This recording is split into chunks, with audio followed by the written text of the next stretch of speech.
Hello guys, welcome to our channel sister সবি। কয়েকদিন আগেই রথের দিন আমাদের বাড়িতে পুজো হয়েছিল। আর এই পুজোটা ছিল সত্যনারায়ণ দেবের পুজো। আমাদের বাড়ির সবার অনেক দিনের ইচ্ছা ছিল যে আমরা সত্যনারায়ণ দেবের পুজো করব, কিন্তু সম্ভব হচ্ছিল না বিভিন্ন কারণে। তো রথের দিন আমরা ডিসাইড করি যে পুজো করব, মা বাবা মিলে সমস্ত বাজার করে নিয়ে আসে। আর পুজোর দিন সকালবেলা আমি আর বোন হেল্প করছি পুজোর কাজে মাকে। আর মাও তো দেখলেন ঠাকুর ঘরে বিভিন্ন কাজ করছে। একটা পুজো অ্যারেঞ্জ করলে অনেক রকম কাজ থাকে, ফল কাটা, তারপর ফুল সাজানো, তারপর পুজোর যে আসনটা হবে সেই আসনটা সাজানো, প্রচুর কাজ থাকে। আগের দিন রাতেও আমি আর বোন দুজন মিলে কিছু তরকারি কেটে রেখেছিলাম যাতে পরের দিন মার কাজের সুবিধা হয়। আর দেখুন, এদিকে পুজো গুছানো হয়ে যাওয়ার পরেই ঠাকুরমশাই চলে এসেছে। ঠাকুরমশাই আমাদের অনেক বছরের চেনা পরিচিত পুরনো ঠাকুরমশাই। আমাদের বাড়িতে যে কোনো পুজো ঠাকুরমশাই করে, এই ঠাকুরমশাই। আর দেখুন, এদিকে পিকু চলে এসেছে। পিকু বর্মার কোলে, মানে পিকুর ঠাম্মার কোলে বসে পুজো দেখছে। আর আজকে রথ বলে পিকু একটা মানে জয় জগন্নাথের একটা ড্রেস পরে নিয়েছে, যেটা পুরী থেকে ওকে একজন গিফট করেছিল। আর মা ঠাকুর ঘরে শঙ্খ বাজাচ্ছে। পিকু ভাবছে ঠাকুর ঘরে যাব, যদি ঠাকুর মশাই বকে এরকম টাইপের, তার জন্য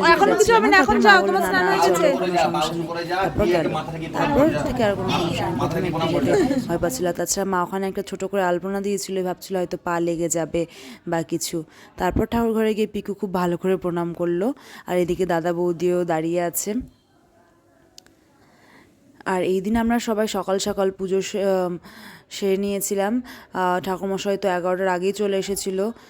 তারপর তো 12:30টার মধ্যেই পুজো কমপ্লিট হয়ে যায়।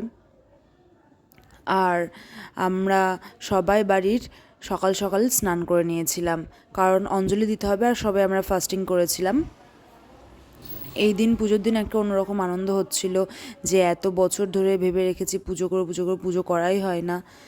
আর দেখুন পিকুই কেমন করছে, দেখাচ্ছি। তুমি কি জয় জগন্নাথের ড্রেস পরেছো? আজকে কি রথযাত্রা?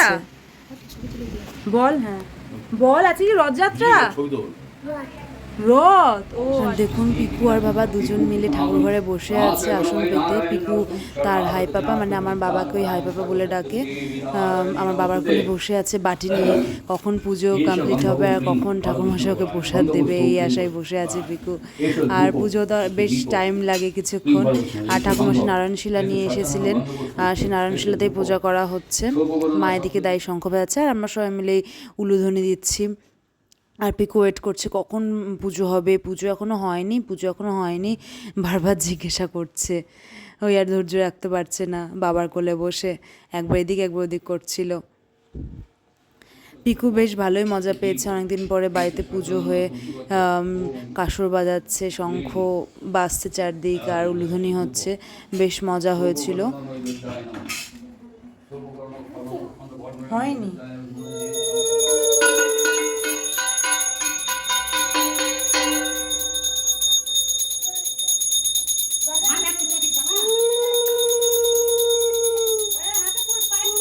এবার পিকু আমাদের কাসর বাজানো দেখি ওই কাসর বাজারে বলছে, আমাদের হাত থেকে কাসর নিয়ে ওই কাসর বাজছে। আর এই সাইডে আয়ামাসি বসে আছে, মেনকা মাসি বিভিন্ন কাজে পিকুকে এবং আমাদের সবাইকে হেল্প করে, খুব ভালো মানুষ।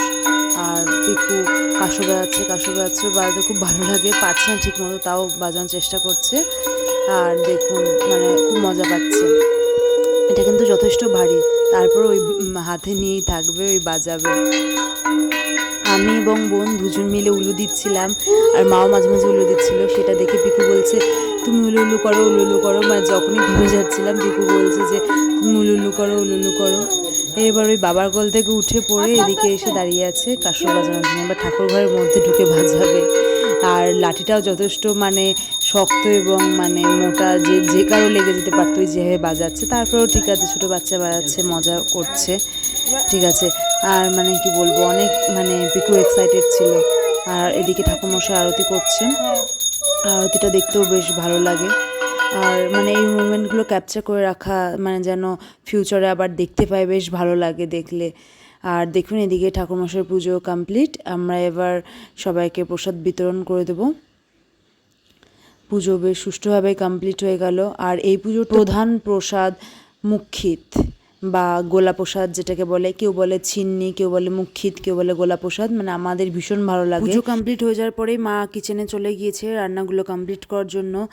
মা রান্না করেছিল চানা আর আলু দিয়ে একটা ঘুগনি, আর একটা মেশানো তরকারি বা পাঁচ তরকারি, আর আমের চাটনি এবং পটল ভাজা আর ভুনা খিচুড়ি, আর সব রকমের ফল এবং গোলা প্রসাদ। এবং এই মানে রান্নাগুলো সবই একসাথে দেওয়া হয়েছিল সবার বাড়িতে বাড়িতে প্রসাদ হিসেবে। আর আমরা বাড়িতেও সকলে খেয়েছিলাম, জেঠু, বর্মা, মা, বাবা, আমি, বোন, দাদা, বৌদি, গীতা মাসি, মেনকা মাসি সবাই মিলে। পিকু ফল, মিষ্টি এবং খিচুড়ি খুব মজা করে খেয়েছি। মা নলেন গুড়ের পায়েস রান্না করে নিয়েছিল। আর দেখুন আমরা প্রসাদগুলো সব বেড়ে নিয়েছি, আমি, মা এবং বোন মিলে। তারপরে আমি, বোন আর বাবা মিলে সব বাড়িতে বাড়িতে প্রসাদ দিয়ে এসেছিলাম আমাদের পাড়াতে। টোটাল আমরা 19টা প্লেটে মানে প্রসাদ বেড়েছিলাম। সবাই খুশি হয়েছিল মানে নারায়ণ পূজার প্রসাদ দেখে। তারপর পুজো শেষে ঠাকুরমশাই নারায়ণ শিলাটা ঠাকুরমশাইয়ের সাথে নিয়ে যায়, এটাই এই পুজোর নিয়ম। ভিডিওটি ভালো লাগলে আমাদের চ্যানেলটি সাবস্ক্রাইব করুন, অনুরোধ রইল।